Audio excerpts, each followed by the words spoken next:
So Rajashyamala దేవి హోమం మీరు నవరాత్రులు చేయడం జరిగిందా? ఇంట్లో ఫోటో పెట్టి కొంచెం సో మంచిగా 9 రోజులు 9 అవతారాలు ఉంటది. అవతారాలు ఏం నేను పెట్టానండి. ఓకే. మామూలుగా అమ్మవారిని మనసులో ధ్యానం చేస్తూ మంచిగా పూజ చేస్తాను నేను, అంతే. నైవేద్యాలు రోజు పెడుతూ కుదరినప్పుడు వదిలేస్తాము, మన ఏమన్నా అడ్డు వస్తే. లేదు అంటే మన కంటిన్యూగా నవరాత్రులు పూర్తవుతాయి. ఒక 2 years నుంచి చేస్తున్నాను నేను కూడా. వారాహి అమ్మ ఆవిడ ఎంత చాలా పవర్ఫుల్. అలాంటిది నేను అవలీలుగా పూజ చేసేసాను. అంటే అలా అయిపోతుంది. భైరవుడికి చేశాను, మహాలింగార్చన కావచ్చు, సత్యనారాయణ స్వామి ఎవ్రీ ఇయర్. నేను అసలు ఉండలేను ఆయనకి చేయకపోతే. మాఘమాసం కానీ కార్తీక మాసం కానీ. కాదు, మీరు ఇంట్లో ఈ పూజలన్నీ చేయాలన్నప్పుడు మీ అమ్మ నాన్నగారు ఎట్లా ఫీల్ అవుతారు? ఏంది ఇవన్నీ చేయమంటుంది అని చెప్పేసి? మంచి క్వశ్చన్ చేశారు. కానీ మా వాళ్ళకి ఎన్ని అనుభవాలు అయితే నమ్ముతారు. ఓకే. అంటే వాళ్ళు బయటికి, నేను చెప్తున్నాను, వాళ్ళు చెప్పలేకపోవచ్చు. వాళ్ళ అనుభవాలు చెప్పాలంటే మనకు 1 day పడుతుంది ఇంటర్వ్యూ. అన్ని అనుభవాలు ఉన్నాయి వాళ్ళకి, చాలా ఉన్నాయి అన్నమాట. అంటే నేను ఏ పని చేసినా, ఎలా మాట్లాడినా, లేదు అది అయిపోతుంది, ఏమో అవుతుందేమో చూద్దామంటే గురి కొట్టినట్టు అదే అవుతుంది. నేను కాన్ఫిడెంట్ గా ఉండాలి. మీరు ఫోర్స్ చేయడం వల్ల రాదు, అది నా ఫోర్స్ వల్ల బయటికి రావాలి. నేను చెప్పాలి, లేదు ఇది అవుతుంది అని చెప్పేసి. సో అలా బాగా ఏంటిది నా ప్రవర్తనలో తేడా కనపడుతుంది కదా. సో అమ్మవారి ముందు కూర్చుంటే ఫోన్లు వచ్చినా, ఎవరైనా పిలిచినా నవ్వుతాను, వచ్చారా కూర్చోండి అని చెప్పి. కానీ మనసుకు తీసుకోను. అంటే మరి అమ్మవారికి డిస్టర్బ్ అవ్వకూడదు కదా.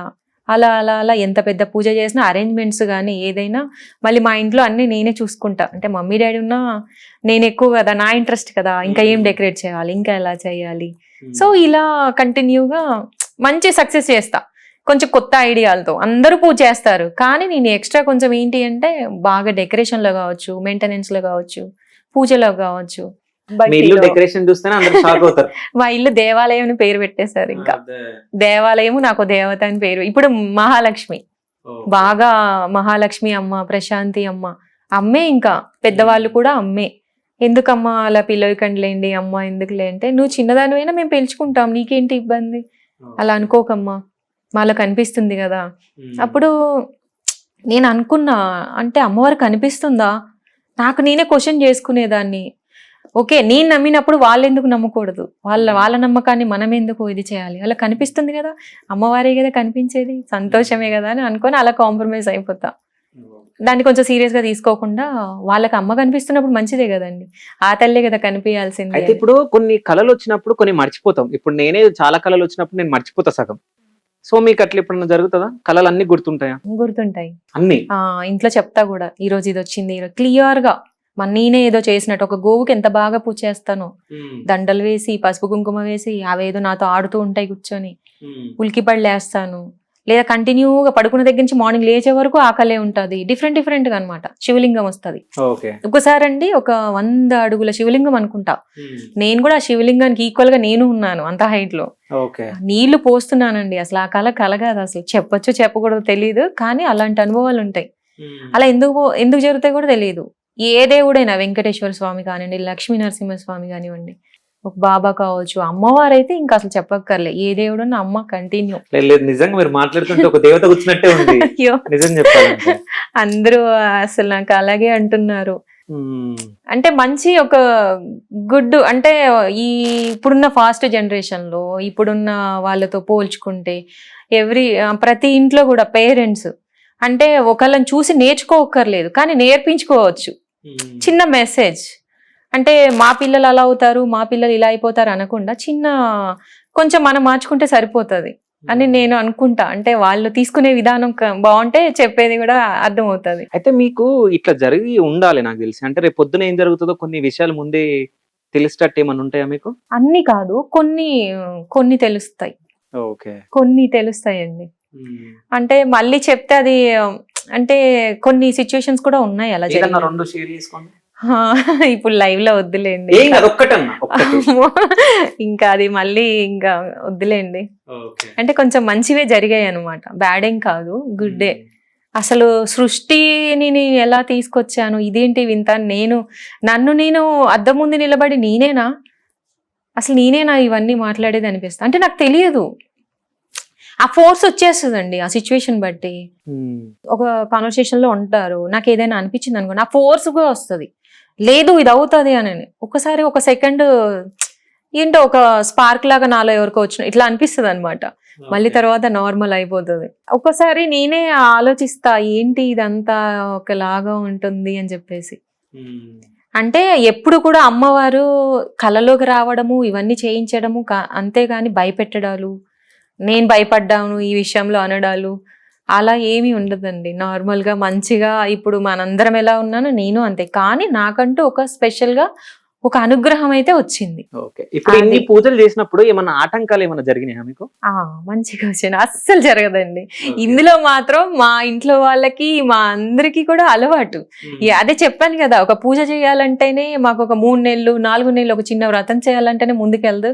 నీకు ఎలా చేస్తావు ఇవన్నీ అని. పాపం వాళ్ళకి ఈ పూజ అయిపోయిందా, ఈ పూజ క్వశ్చన్ చేస్తారు, నెక్స్ట్ ఇంకోటి వస్తుంది, మళ్ళీ దానికి అడుగుతారు. సో నెక్స్ట్ ఏం పూజ ఉండబోతుంది? మేము వస్తాం మీ దగ్గరికి. డెఫినెట్లీ అండి, ఒక మంచి పూజ, భారీ పూజ ఉంది ఖమ్మంలో, త్వరలో చేస్తాను. అప్పుడు అందరూ వద్దురు కానీ. కానీ నేను అడిగే క్వశ్చన్ మీరు ఆన్సర్ ఇవ్వాలి. చెప్పండి. సో మీకు ఎన్ని కోట్లు ఆస్తుంది? అలా అంటే ఇలా ఓకే బానే ఉంటుంది, అంటే అలా అని కోట్లు కాదు, ఓకే. సో రీసెంట్ గా 108 కలశాలతో మీరు అభిషేకం, ఆ పూజ గ్రాండ్ గా చేయడం జరిగింది. కేరళ నుంచి సంథింగ్ వాళ్ళని పిలిపించి అదంతా. అది లక్షల ఖర్చు అయిందా, కోటి దాటిందా? చాలా వరకు లక్షలు ఖర్చు అయ్యండి.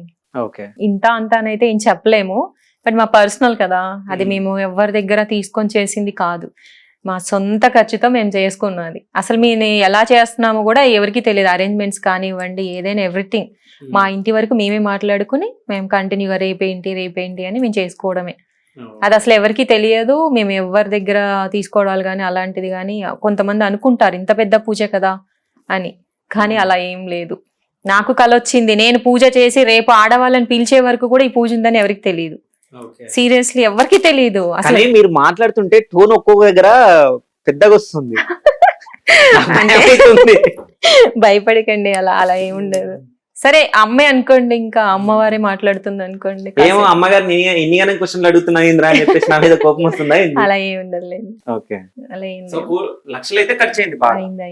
అంటే ఇప్పుడు మీరు ఇన్ని పూజలు చేయడం జరిగింది అంటే, రాజశ్యామలాదేవి హోమం చేయడం కూడా చాలా చాలా డబ్బుతో కూడుకున్నది అది కూడా. సో ఇప్పటికి మీరు పూజలకే కొన్ని కోట్లు ఖర్చు చేసి ఉంటారు, అంతేనా? నేను లెక్క పెట్టలేదండి. సో లెక్క పెట్టారు కూడా, కోట్లు ఖర్చు చేసిన. ఒక పూజ చేసామా అంటే కంటిన్యూగా కాదు, ఒక 1 month కి 2 month కి ఒకటో, అంటే 2 months కి ఒకటి అని కూడా కాదు, నాకు ఎప్పుడు అనిపిస్తే అప్పుడు. మీ ఫ్యామిలీకి వస్తాయి ఎంతమంది మీ ఇంట్లో మొత్తం? అక్క నేను అంతే. సో అమ్మ నాన్న అక్క మ్యారేజ్ అయిపోయింది. సో అంటే ప్రశాంత్ గారు మరి మ్యారేజ్ చేసుకోబోతున్నారా? అసలు అందరూ రావాలి అప్పుడు. ఓకే. గ్రాండ్ గా. చాలా మంది చాలా రకాలుగా మాట్లాడుతున్నారు కదా, ఏంటి అంటే కొత్త దేవత వచ్చింది, సో ఆర్టిఫిషియల్ దేవత, సో ఏమో పెళ్లి చేసుకోదేమో అంటే దేవదాసి అని కూడా కొన్ని కామెంట్లు రావడం జరుగుతుంది. సో ఇవేమన్నా ఉన్నాయా? అంటే ఫ్యూచర్ ప్లానింగ్ ఏంది? ఫ్యూచర్ ప్లానింగ్ అంటే మ్యారేజ్, ఇంకా అంతే. నేను ఫస్ట్ నుంచే చెప్తున్నది అదే. అంటే నా మైండ్ లో ఏం లేదు, నేను పూజలు చేస్తున్నాను. ఒకటి అందరూ గమనించాల్సింది ఏంటి అంటే, కొంచెం పాజిటివ్ గా థింక్ చేసి ఈ అమ్మాయి ఏం చేస్తుంది, అందరూ ఒకలాగుంటే ఇంకేముందండి. ఇప్పుడు నేను అలా కాదు కదా, నా అంతటా నేను చేసింది కాదు కదా, నాకు ఆల్రెడీ అలవాటు. మా దగ్గర వాళ్ళని కూడా అడగచ్చు ఎన్ని పూజలు చేస్తాననేది. మన చుట్టుపక్కల వాళ్ళు, మన బంధువులు వస్తుంటారు, ఫ్రెండ్స్, ఎంతమందికి తెలిసి ఉంటుంది. ఈ రోజు కొత్తగా ప్రపంచానికి పరిచయం అవ్వడం వల్ల ఇలాంటి క్వశ్చన్స్ వస్తున్నాయి. సో వాళ్ళని తప్పడానికి లేదు మనం, కానీ డిఫరెంట్ గా లైట్ గా మాట్లాడడము అలా తీసుకుంటున్నారేమో. కానీ పాజిటివ్ గా ఒకటి ఆలోచించవచ్చు. అక్కడ ఏం కనపడుతుంది? దైవం. ఏం కనిపిస్తుంది? ఎవరిదైనా ఉందా? తను చేసింది. నేను చెప్పే ప్రతిదీ నేను చేస్తున్నాను, నాకు వచ్చింది, నాకు ఇలా జరుగుతుంది, నా అనేదే ఉంది. మీకు అనేది ఎక్కడ రాలేదు, రాదు.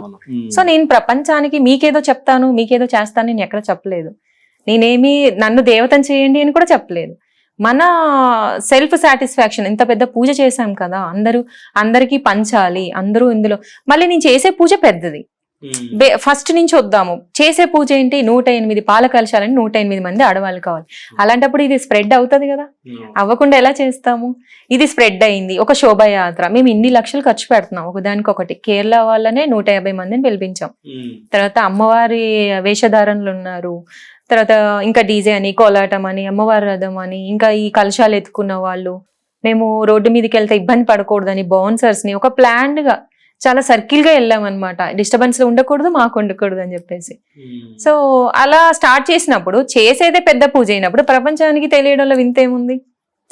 ఇప్పుడు ఆపరేషన్ లేకుండానే మోకాళ్లకు ప్లాస్మా ట్రీట్మెంట్, మీ ఆర్థోపెడిక్ సమస్యలన్నిటికీ రోబోటిక్ టెక్నాలజీ ద్వారా తక్కువ ఖర్చుతో శాశ్వత పరిష్కారం, ఫ్రీ కన్సల్టేషన్, ప్రతి ట్రీట్మెంట్ పై 20% డిస్కౌంట్. ఈ ఆఫర్ కొద్ది రోజులు మాత్రమే, త్వరపడండి. V9 hospitals 9281465842.